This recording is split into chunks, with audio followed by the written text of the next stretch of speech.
पाकशाळेतून एक सेवक आमचं भोजन घेऊन आला. भोजन करून आम्ही बोलत बसलो.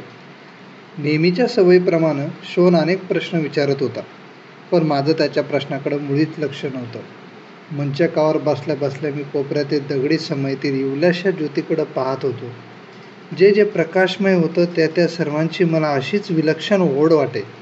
त्या ज्योतीकडे पाहता पाहताच घडलेल्या घटना एका मागोमाग एक अशा डोळ्यापुढे उभा राहिल्या. त्या सगळ्यांची एक विचित्र मालिका गुंफण्याचा प्रयत्न माझं मन करू लागलं. आपले दोन्ही हात उंचावून माझ्याबरोबर येण्यासाठी रथामागोमाग रडवेला होऊन धावणारा शोन, सहसा आपला निर्णय न बदलणारे पण शोनाची ती अवस्था बघून विरघळलेले बाबा, या हस्तिनापुराच्या राजवाड्याच्या महाद्वार आम्ही ओलांडतात झंझावातासारखा बाहेरून येऊन आमच्या पुढच्या सर्वात प्रथम उभा राहणारा ज्येष्ठ राजपुत्र दुर्योधन आणि ती त्याची ऐटदार चाल. कुरुवंशातील मी पाहिलेला तो सर्वात पहिला वीर होता. किती आस्थेनं माझ्या कुंडलांबद्दल त्यानं स्वतःचं मत सांगितलं. माझ्या खांद्यावर हात ठेवून तो किती आत्मीयतेने माझ्याकडे पाहत होता. बस, राजपुत्र असावा तर तो दुर्योधनासारखा ऐटदार. माझा चेहरा उंजळीत घेऊन तो आपल्या हाताच्या स्पर्शानं पाहणारे त्याचे वडील महाराज धृतराष्ट्र, राजवाड्याच्या समोरील तलावातल्या शुभ्र कमळासारखे दिसणारे विदुर, आम्हाला येथपर्यंत पोहोचायला येणारे कौरवांचे अफाट साम्राज्याचे अमात्य वृषवर्मा, आपल्याच तालात वेड लागल्यासारख्या मल्लविद्येच्या आखाड्यात एक पाय वर करून मंडल घेणारा भीम, वेंदळ्यासारखा विरासन घालून धनुर्धराचा आव आणणारा अर्जुन, ज्यांचा मनाचा काही थांग पत्ता लागत नव्हता ते सागरासारखे गुरुवर्य द्रोण, लहान वयातच प्रौढासारखा बोलणारा युधिष्ठिर. माझं मन चाळा म्हणून उगाच युवराज दुर्योधन आणि अर्जुन, महाराज धृतराष्ट्र आणि गुरुदेव द्रोण, विदुर आणि युधिष्ठिर यांची तुलना करण्याचा प्रयत्न करू लागला. पण त्या कुणाचीच एकमेकांशी तुलना होत नव्हती. सगळे कसे स्वतंत्र आणि आपलं आपलं असं वेगळं अस्तित्व असलेले होते. जगात किती प्रकारची आणि कशा कशा स्वभावाची माणसं आहेत कोण जाणे. कुणाच्या कल्पनेतून ती निर्माण होतात, कशासाठी ती निर्माण होतात, या जगाचा तो कल्पक कारागीर तरी कोण आहे. त्याचा हे सगळे मासले निर्माण करण्यात काय हेतू असावा. कारण एकसारखा असणारा किंवा दिसणारा दुसरा इथं दिसत नाही आणि दिसला तरी असत नाही. छे, या प्रश्नांची कधीच आणि कुणालाही संगतवार उत्तर देता येणार नाही. समोरच्या दगडी समयती इंगुदीचं तेल आता संपत आलं होतं. तिची ज्योत मंदावत होती. शोन केव्हाच झोपी गेला होता. दिवसभराच्या प्रवासानं आणि राजनगरीतल्या पायपिटीनं थकलेले बाबाही निद्राधीन झाले होते. मी हळूच उठलो आणि विजू पाहणाऱ्या त्या ज्योतीवर एक हळूवार फुंकर घातली. त्या विझणाऱ्या वातीतील तेलाचा जळकट धूर माझ्या नाकाला जाणवला. मंचकावर येऊन आडवा झालो. तो माझा हस्तिनापुरातला पहिला दिवस होता. स्मृती ही अतिथीसारखी लहरी असावी. ती केव्हाही मनाच्या द्वारात येऊन उभी राहू शकते. मला एकदम राधा मातेची आठवण झाली. आज ती चंपानगरीतल्या आमच्या पर्णकुटीत एकटीच असणार या जाणीवेने मी अस्वस्थ झालो. सगळी पर्णकुटी दिवसभर तिला खायला उठली असेल. मी तिथं नाही हे विसरून तिने नेहमीप्रमाणे वसू वसू म्हणून मला अनेक वेळा हाका मारल्या असतील. खरोखरच आईचं मन म्हणजे त्रिभुवनातल्या सगळ्या प्रेमाचा आगरच नाही काय. येताना तिनं मला आठवण म्हणून एक चांदीची पेटी दिली होती. सगळं सोडून तिनं आपल्या लाडक्या पुत्राला ही जगावेगळी वस्तू का दिली होती. ती म्हणाली होती की जेव्हा जेव्हा तुला माझी आठवण येईल तेव्हा तेव्हा त्या पेटीचं दर्शन घे. आपल्या आईच्या जागी तिला मान. खरंच किती भाबडं मन आहे तिचं. तिला काय कल्पना असणार की एक निर्जीव पेटी आईची जागा कशी भरून काढणार. माते, दुधाची तहान ताकावर कधीतरी भागली आहे का. पण काही झालं तरी तुझ्या भावना मला जपल्याच पाहिजेत.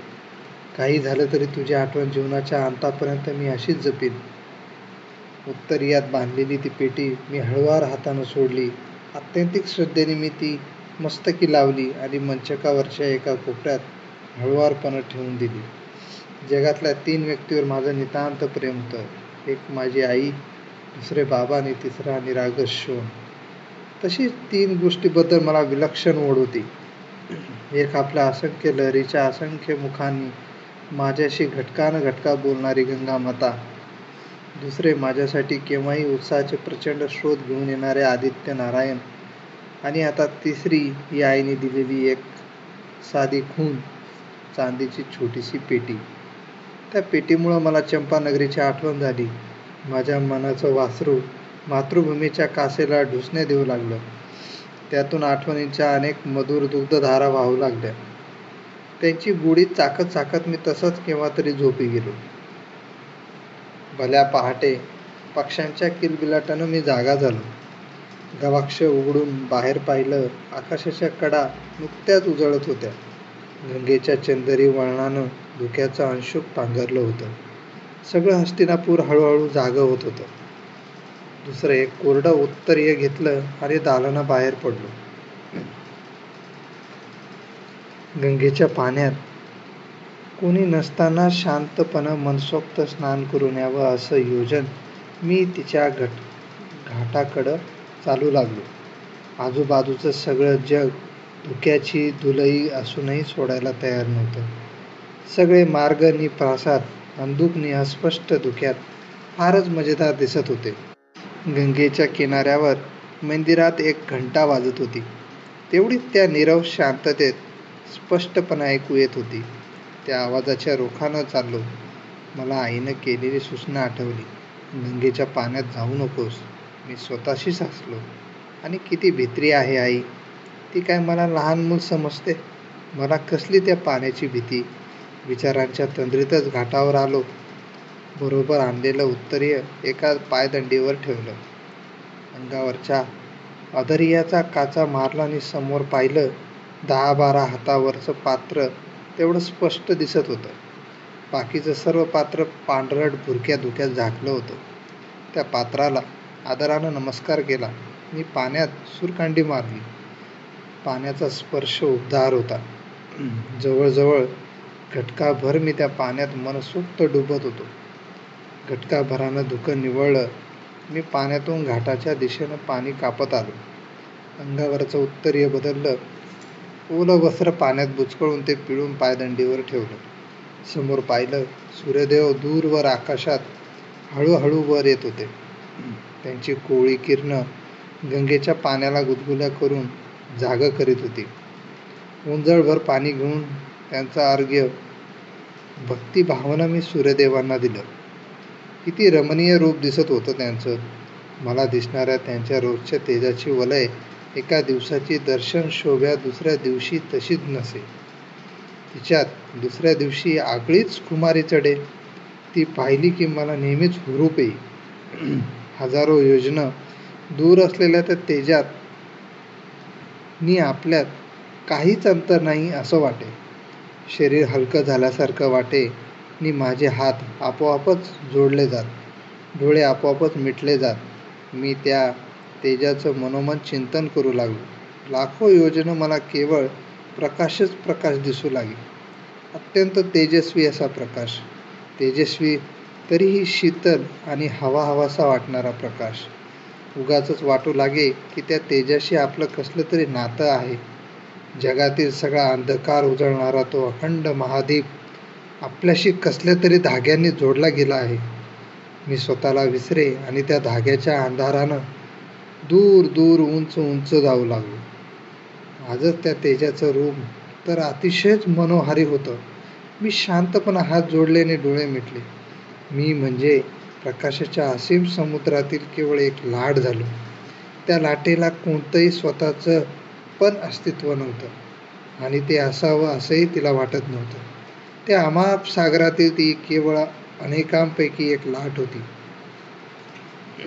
कुणाच्या तरी स्पर्श माझ्या खांद्याला झाला असावा.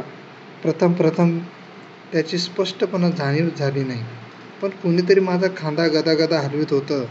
मी हळुवारपणे डोळे उघडले नि वळून पाहिलं. एक अत्यंत शांत चेहऱ्याचा वृद्ध माझ्याकडे पाहत होता. त्याच्या दाढीचे, डोक्याचे आणि भुवईचे सर्व केस पांढऱ्या ढगासारखे पांढरे शुभ्र होते. भव्य कपाळावर भस्माचे लांब पट्टे होते. त्याच्या माझ्या खांद्यावरचा हात तसाच होता. तो हात मात्र अतिशय वजनदार आणि भारदस्त वाटला मला. कोण असावा हा वृद्ध? लागलीच मी प्रश्नांचे बाण मनाच्या धनुष्यावर चढू लागलो. छे, कुठंच पाहिलं नाही मी कधी यांना. अतिशय प्रेमळ आवाजात त्यानं मला विचारलं, बाळ, तू कोण? मी सूतपुत्र कर्ण. सूतपुत्र? कोणत्या सूताचा पुत्र तू? चंपानगरीच्या अधिरथांचा. अधिरथांचा? होय, पण आपण? मी अत्यंत उत्सुकतेनं विचारलं. मी भीष्म. त्यांच्या दाढीचे केस वायुलहरीवर हिंदोळत होते. भीष्म, पितामह भीष्म, कौरव पांडवांचे वंदनीय भीष्म, गंगापुत्र भीष्म, कुरुकुलांच्या मंदिराचे कळस भीष्म, योद्धांच्या राज्यातील ध्वज भीष्म. माझं मन क्षणकाल गोंधळून गेलं. कुरुकुलातील साक्षात पराक्रम माझ्यासमोर गंगाकाठी उभा होता. एका विशाल वटवृक्षासमोर एक लहानसं गवताचं पातळ असा मी उभा होतो. काय करावं तेच मला समजेना. लागलीच मी कसलं तरी स्वतःला सावरून मी वाकून त्यांना वंदन केलं. त्यांनी मला झटकन वर उठविलं. अत्यंत मृदू स्वरात ते म्हणाले, तुला तुझ्या पूजेतून जागं केलं म्हणून तू नाराज तर झाला नाहीस ना? नाही, मी म्हणालो. खरंच बाळ, पण तुला जागं करण्याचा मोह मी आवरू शकलो नाही. मी आश्चर्यानं त्यांच्याकडे पाहू लागलो. थोड्या वेळाने ते म्हणाले, आज 3 तप झाली न चुकता रोज मी यावेळी गंगेच्या घाटावर येतो. पण या हस्तिनापुरातला एकही माणूस कधीच माझ्या अगोदर इथं आलेला मी पाहिला नाही. आज पाहत असलेला तू तो पहिला माणूस आहेस. मी? मला पुढं काय बोलावं तेच सुचेना. होय, आणि म्हणूनच मी बराच वेळ वाट पाहून शेवटी तुला जागं केलं. माझ्या कानातील कुंडलाकडे पाहत ते म्हणाले, ही कुंडलं तुला फारच शोभून दिसतात. हो, जन्मजात आहेत ती, मी म्हणालो. त्यांना नेहमीच जपत जा. धीमी पावलं टाकीत ते घाटाच्या पायदंड्या हळूहळू उतरू लागले. भव्य पर्वतासारख्या दिसणाऱ्या त्यांचा तो उंच देह अस्पष्ट होऊ लागला. गळाभर पाण्यात जाऊन ते उभे राहिले. त्यांच्या डोक्यावरचे केस पाण्याच्या लाटांबरोबर हिंदकळू लागले. त्यांचा शुभ्र केसांनी झाकलेलं मस्तक गंगेच्या पाण्यावर शुभ्र कमलासारखं शोभून दिसू लागलं. मी उभा होतो तेथूनच त्यांना वंदन केलं. उत्तरीयाचा ओला पिळा खांद्यावर टाकून राजवाड्याकडे परतलो. माझ्या हस्तिनापुरातील पहिल्याच पहाटेची सुरुवात पितामह भीष्मांच्या दर्शनाने झाली होती. मला त्या विचित्र योगायोगाचं नवल वाटलं. ज्या पितामह भीष्मांना पाहावं म्हणून काल दिवसभर योजित होतो ते स्वतःच आज मला भेटले होते. तेही एकटे या गंगेच्या घाटावर. आणि अशा या रम्य प्रभातकाली किती गोड आहे त्यांचा आवाज. चेहरा कसा मंदिराच्या गाभाऱ्यासारखा शांत आणि पवित्र आहे. माझ्यासारख्या एखाद्या सामान्य सूतपुत्राची एखादी गोष्ट त्यांना आवडते. कौरवांचे ज्येष्ठ महाराज माझ्यासारख्या सूतपुत्राच्या खांद्यावर हात ठेवून त्यांची आस्थेनं विचारपूस करतात. खरोखरच वीर पुरुषाच्या ठिकाणी निर्गवीरता असली की तो किती थोर वाटू लागतो. ज्या कुरुकुलात पितामहासारखे वीरने निर्गवी पुरुषश्रेष्ठ निर्माण झाले ते कुलधन्यच होय. मीही किती भाग्यवान आहे की अशा राजवाड्यात राहण्याचं भाग्य मला मिळालं. आता वारंवार या पुरुषश्रेष्ठांचं आपल्याला दर्शन घडेल. ते 2 शांत आणि बोलके डोळे आपल्यावरही कृपादृष्टी ठेवतील. माझ्या जीवनातील ज्या 3 व्यक्तीवर माझं प्रेम होतं त्यात आणखी एका व्यक्तीची भर पडली. पितामह भीष्म.